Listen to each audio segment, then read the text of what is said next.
When we're sitting with customers explaining options, there's kind of three different scenarios. Um, One, people say, "Hey, I wouldn't sue for anything. I'm not a suit person." Okay.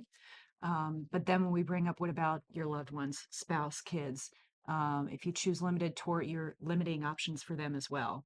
And customers often say, look, I might not sue, but if you hurt my kid and their future is now changed, my spouse is in pain because of you, it's a little different story. There are times, and limited tort also, there are some conditions under which you have limited tort, you can still sue. Because I'm going to talk about my third scenario, but what are those times? There's a variety of exceptions to the limit tort status where if you meet one of those exceptions, you'd be elevated to full tort. Some of the common ones that I see are out of state registered vehicles. So we live along the Maryland line. We often see accidents involving Maryland registered vehicles. And that's the key. It's the registration of the vehicle, not necessarily where the driver is residing.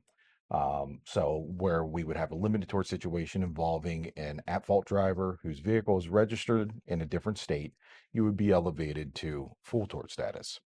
Another example that I see is DUI situations. If a DUI driver hits you, you're likely going to be elevated to a limited tort, from limited tort to full tort. Yeah. Another, and this is the catch-all provision, is a serious impairment of bodily function. But that's really contingent on what venue you're at, where the accident occurred. Some courts have taken the position where broken bones is not a serious impairment, that the bone will heal and you're still restricted to the limited tort status. Whereas other courts have taken the position that sprain strains with pretty regular treatment does elevate you. So it's not one exception where I would bank on, but it is there just in case. Yeah. So we had a situation where sadly the child was killed by an underage drunk driver with a vehicle registered in another state, and they still didn't sue.